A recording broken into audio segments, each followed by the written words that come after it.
महाभारत में एक एक श्लोक आता है, न राज्यो न च राजासी न दंडो न च दांडिका। राज्य नहीं था, कोई दंडनी भी नहीं था और दांडिक भी नहीं था। रक्षन्ते स्म परस्परम, वो लोग इतने जागृत थे कि एक दूसरे के हित की रक्षा स्वयं ही कर रहे थे।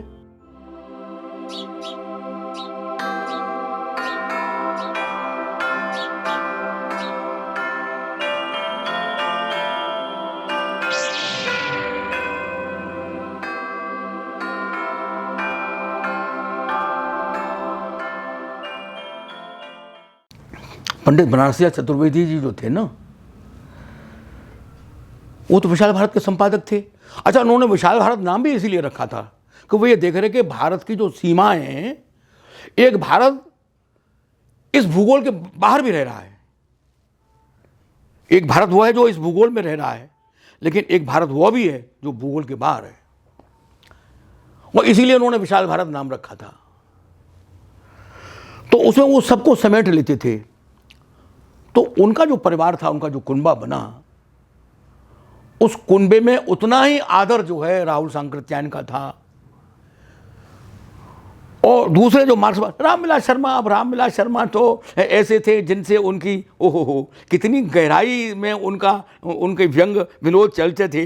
रामविलास जी उनसे ऐसे कई लेते थे, हारी उम्र में भले ही कम थे, लेकिन उनसे वो बात कर लेते, बालकृष्ण शर्मा, नवीन वगैरह ये सारे। तो मार्क्सवादी लोग जो है, बाबा पृथ्वी सिंह आज़ाद ने उनकी जब शताब्दी, वो 90 वर्ष जब उनके हुआ था, तो तब वो पृथ्वी सिंह आज़ाद आए थे। वो तो कम्युनिस्ट थे पृथ्वी सिंह आज़ाद। तो फिर वो उनकी उसमें वो आए थे फिरोजाबाद में, तो उस समय तो मैं भी था। उन्होंने कहा था, अब दादाजी वाले जो आदमी हैं जो ढला करते थे, वो टकसाल अब बंद हो गई है, वो टकसाल अब नहीं है। खैर, कहने का मेरा मतलब यह है कि अटल बिहारी वाजपेयी जो है वो उनकी शताब्दी की अध्यक्षता कर रहे हैं, राष्ट्रवादी हैं। लेकिन अटल बिहारी वाजपेयी की कविताएं मधुकर में छप रही हैं, जिसके संपादक बनारसी दास चतुर्वेदी हैं, उसमें छप रहे हैं। तो वो जो संबंध था उनका उतना ही अच्छा। रामानंद चट्टोपाध्याय का अखबार पत्रिका थी ये। रामानंद चट्टोपाध्याय मालिक थे ना विशाल भारत के। रामानंद चट्टोपाध्याय तो नेशनलिस्ट थे, वो तो राष्ट्रवादी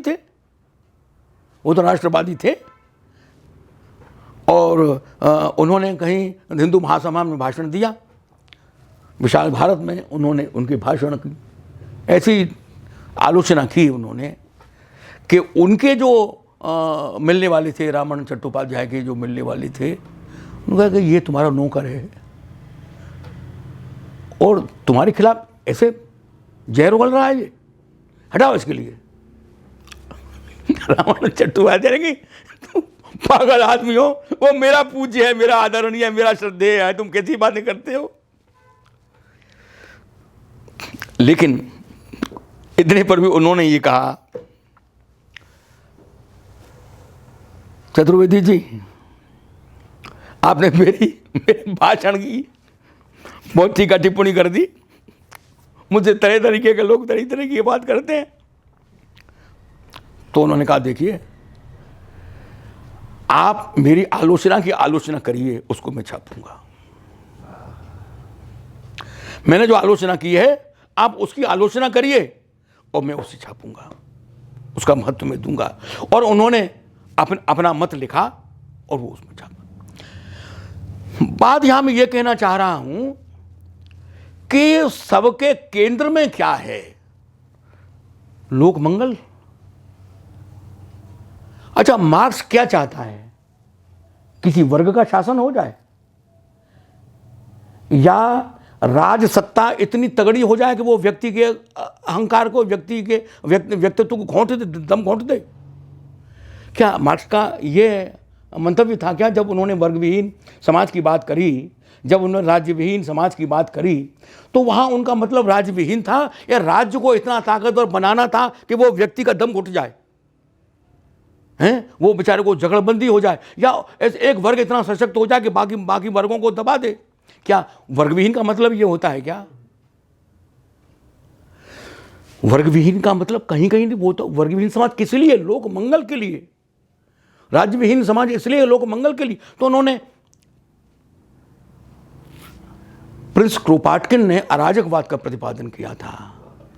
अराजकवाद, देखिए अराजकता नहीं, अराजकता तो ये उधम है, उत्पात, मतलब अनियमित हो जाना, उच्छृंखल बन जाना है, कहीं मर्यादा वीर। अराजकता वो, अराजकवाद जहां राज्य की सत्ता न हो, जहां राज्य नाम की संस्था नहीं हो, जहां कोई राजा नहीं है, जहां दूसरे पे हुक्म चलाने वाला नहीं है, आदमी आदमी का शासन नहीं कर रहा है।